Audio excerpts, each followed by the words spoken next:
1957, we learned that we could prevent and cure adult onset diabetes in animals by supplementing with two trace minerals, chromium and vanadium. Chromium and vanadium. And 11 years ago, 1985, the medical school up at British Columbia, Vancouver, Canada, came out and said that the trace mineral vanadium alone could replace insulin for adult onset diabetics, who again make up 85% of the diabetic population. Science Diet dog food contains 40 minerals in a complete analysis, always contains lithium, chromium, vanadium, and selenium. Ralston Purina laboratory rat pellets always contains a minimum of 28 minerals, and they always contain lithium, chromium, vanadium, and selenium. And I'll give anybody in this audience a crisp new $100 bill if you can find me a human infant formula that contains more than 12 minerals. None of them contain lithium, chromium, vanadium, and only one, Pro-Soybe, the one that has 12, has selenium in it.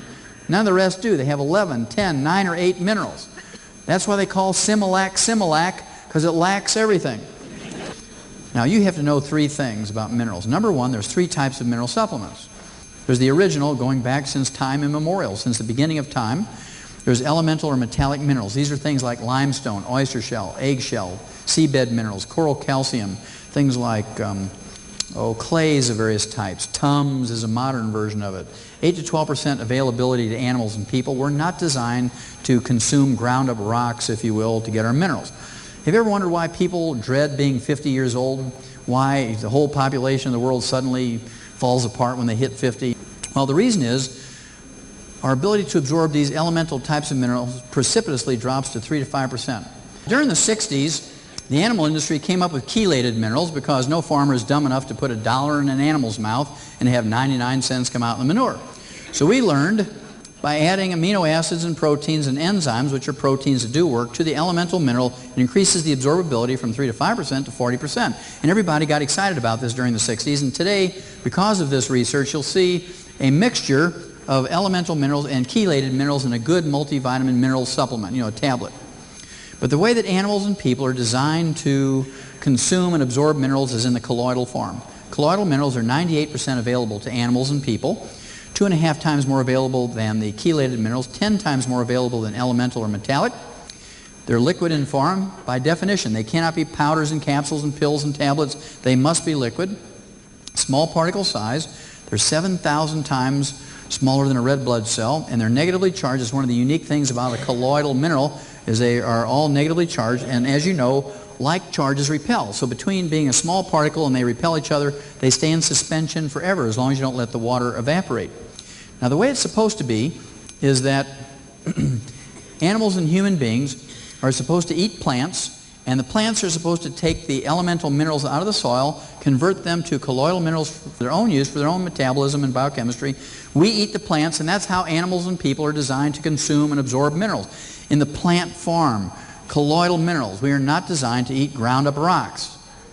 Unfortunately, U.S. Senate Document 264 in 1936 says there's no more minerals left in our farm and rain soils. Unfortunately, in 1992, the Earth Summit in Rio says there's no more minerals left in our farm and rain soils, and plants cannot manufacture minerals. If there's no minerals in the soil, they cannot convert these minerals to colloidal minerals, and they cannot manufacture minerals.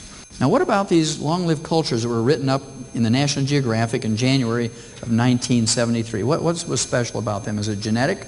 No, they're all different races, they're all different religions, different cultures. Not only did these people drink this highly mineralized water and get 8 to 12% and 3 to 5% after age 50 because it's metallic minerals, it's ground up rocks as these glaciers move up and down the mountains. More important than drinking it, they irrigated with it. Week after week, month after month, year after year, generation after generation, for 2,500 to 5,000 years, they irrigated with this glacial milk. They replaced literally thousands of tons of these minerals back into the soil every year through this irrigation with this glacial milk. And all their plants are rich with these colloidal minerals as a result. And all we do is put in NPK, NPK, NPK, and it takes 5 to 10 years to deplete these nutritional minerals from our soil. These people don't get diabetes, they don't get heart disease, osteoporosis, arthritis, cancer, they don't get glaucoma, they don't get cataracts, they don't have birth defects, they don't have jails full of violent criminals and drug addicts, they don't have a single hospital, they don't have Blue Cross, Blue Shield, major medical hospitalization, they don't have a single doctor, and they don't have these diseases, and they live to be over 120 to 140. These colloidal minerals are available to you. They've been around since 1926, and of course they're plant-derived. They actually come from an ancient prehistoric plant deposit that originated in a prehistoric valley that had a forest in it. And when these trees and brush and grasses took up all the elemental minerals from the soil, converted them to colloidal minerals for their own use, there was a cataclysmic event. That forest was entombed, that valley and that forest was entombed by a volcanic eruption. A very thin layer of mud, ash, and lava, not heavy enough to compress this stuff into coal or oil. And it was very arid in there, not enough moisture to fossilize or petrify this plant material. So today, if you look at it, it just looks like real dark chocolate coffee grounds. And you squeeze it between your fingers, it is the same consistency as a chocolate chip you might put in an oatmeal cookie. It's kind of waxy. That's because it's not rock, it's ground up plant material. We grind this stuff up into a flour, we soak it in a filtered spring water for 4 to 6 weeks, and we leach those colloidal minerals out of those plants that were taken up in the prehistoric days. Things that you can't get out of your soil and your food anymore today. When you look at the typical diet that's given to a diabetic in America or any other industrialized nation by their physician, they're told, look, eat these low glycemic grains, whole grains, eat the low glycemic fruit such as bananas and apples, and stay away from the plums and the grapes and so on. They're only getting about 10% of the story. 90% of the story are these minerals that must be taken in to replace the ones they're not getting in their food anymore. They're not getting them in their food anymore because we're not using wood as a fuel. There's no ash byproduct. And again, the ashes are the minerals that are left over when you burn away the carbon and fuel. 100 years ago, the average Americans ate about a pound of sugar per person per year. A pound of sugar per person per year. Today, 100 years later, according to the U.S. Department of Agriculture, the average American is eating 157 pounds of sugar per person per year. The carbohydrate stream we have now is enormous.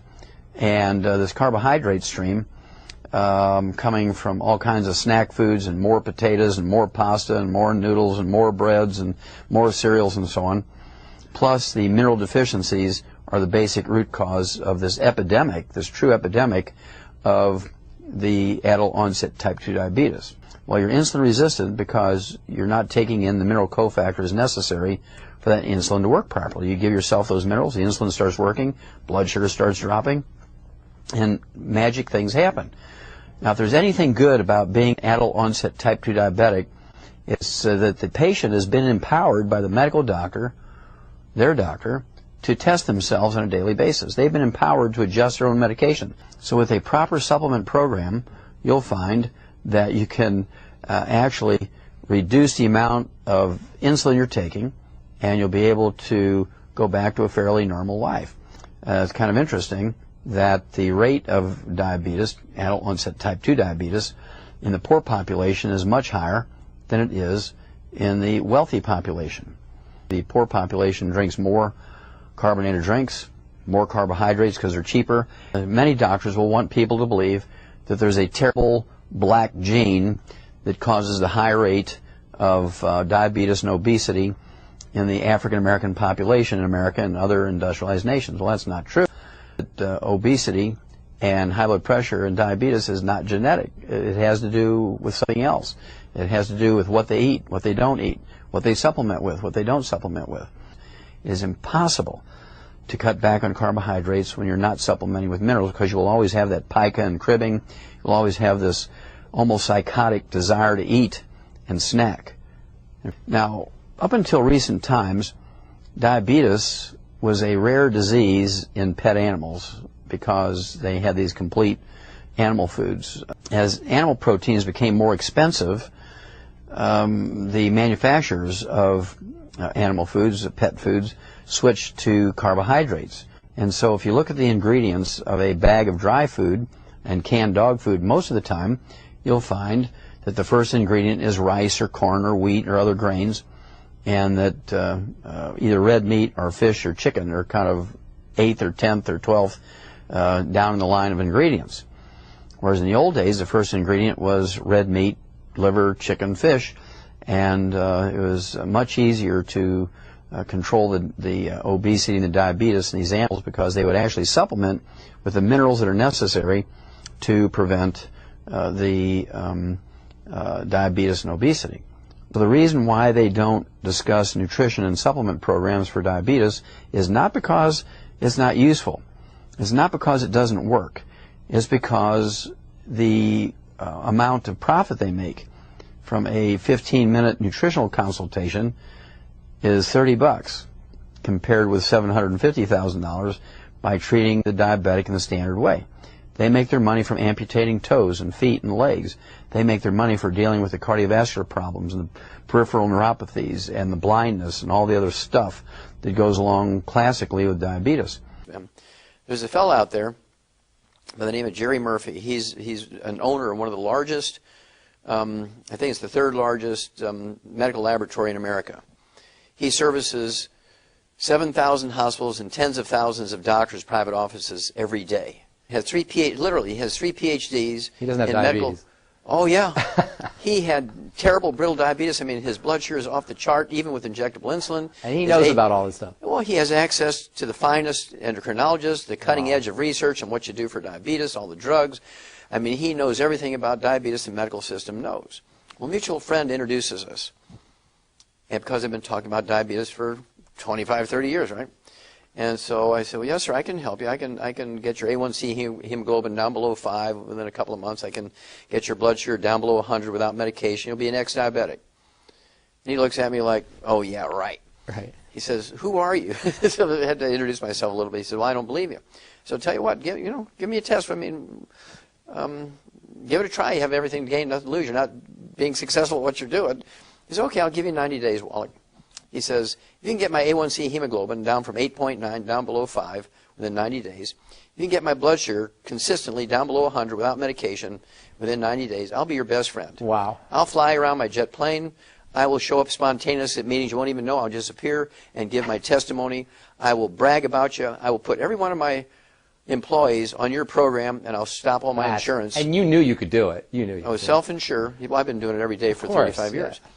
And so he said, but I'll tell you what, if you fail, if in 90 days you haven't gotten rid of my diabetes, I will hire somebody whose only job is to go around every place where you're going to give a talk and tell everybody in the newspapers and be interviewed and tell everybody what a quack you are. Right.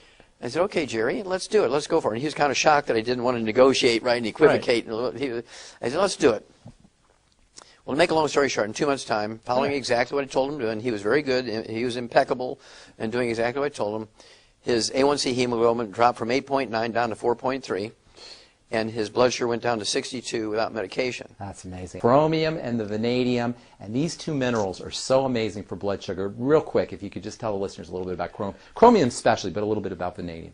Well, these two minerals have been known, again, for 70 years to support your body's ability to metabolize carbohydrates and fats and sugars at the cellular level, support healthy blood sugar by sensitizing your cell membranes to insulin. That's what they do. They're sort of the cofactor necessary so your cell wall can recognize insulin, right, so it can speak the language of insulin. People who have type 2 diabetes, contrary to what doctors tell their patients, when you have type 2 diabetes, you're making as much as 10 times more insulin than a non-diabetic. It's resistance to the insulin. Exactly. So the insulin level is going up because your body keeps trying, right, keep pumping out more, saying, why aren't you responding? Well, that's because you're missing that key. It's kind of like the combination on a combination lock. And if you take this along with the 90 essential nutrients, right, by themselves you'll get okay results. But if you take those two by themselves, you'll be unhappy. You say, well, that Wallach thing didn't work.